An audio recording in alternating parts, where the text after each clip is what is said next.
and coming towards the pistol grip, you have the safety button here. As it sticks out on this right hand side of the weapon is on safe, and if you push it back through and it protrudes out on the left hand side of the weapon, it has an F on it for fire. Now these are in black, the same as the G&G, so you can't actually see them very well at all. So you have to remember, if it's on the right hand side, you're in safe mode. If you push the button through and it comes out on the left hand side, you're in fire mode. So here's the safety button. In this position on this side, it's in safe. I push it through, it's flush on this side, it's now in fire mode. And push it from the opposite side, it pops back out here, and we're now back in safe. So that's fire. It's now back into safe mode. The trigger is black moulded plastic and it's chamfered down at the back, and it's known as an ice cutter trigger. The trigger guard is a sprung piece of metal, and that is identical to the G&G. While we're on the trigger area, the pistol grip is moulded plastic, as indeed is the handguard at the front here and the cheek rest here at the back. Now the plastic is perfectly adequate. It's got texturing on it, but it's very fine texturing. At the bottom of the pistol grip you have a little catch that can be pulled out, and then you have a storage area. Now the storage area on the G&G, they say it's for tools. You don't get any tools with this. The other slight word of caution is that whereas this bung that goes in the hole at the bottom of the handle is very tight on the G&G, it's quite easy and loose to take out. Now that's easily corrected. I don't think it will fall out, but it doesn't take much to loosen it to make it fall out. So if you're going to go out on a skirmish, I'll either take it off, leave it out, or as I say, just get a piece of paper over this end, and as you push it up, the thickness of the paper will help wedge it into place.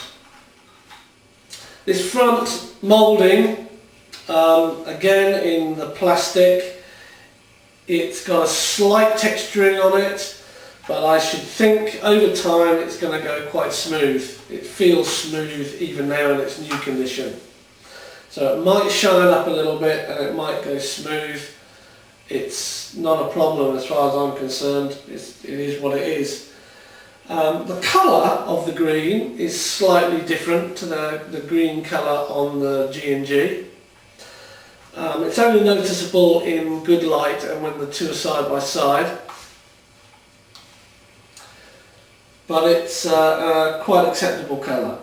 Now imprinted here in the plastic it says rifle 5.56mm Army R85A1. In the handguard at the front here we have the battery.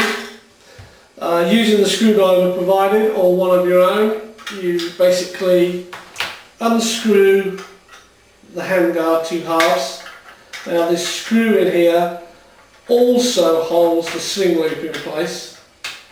So as you undo it, the sling loop will come off.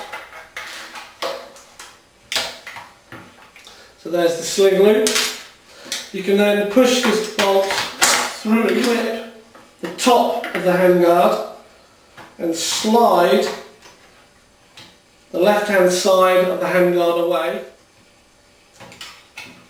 You then take the battery. The battery they provide is a 7-cell, but it's not a mini. It's a 7-cell, what I call a 3/4. The cells are actually known as 4/5 of a normal cell.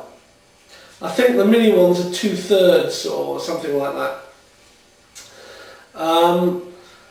This is an 1800 milliamp, which is great. I don't know if it will last a day, but the batteries that they supplied here is a NiCad.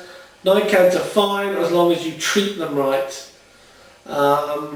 Nickel metal hydrides are my favourites because you don't have to worry about them having this memory issue. The higher the milliampere hour, as far as I'm concerned, the better, because that means it will last longer.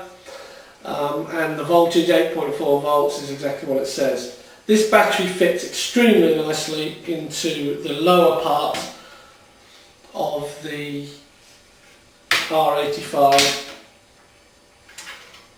handguard.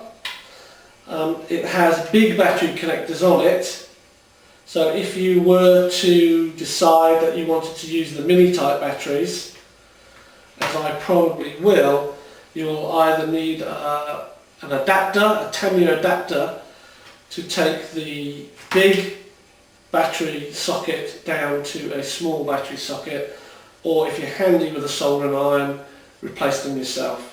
You then take the other side of the handguard, fit it over like this, and then it will slide down. You can then shut this part, and then the whole lot is held together with this screw through the hole, through this other side, and don't forget to put your sling loop back on, because that's what this screw screws into.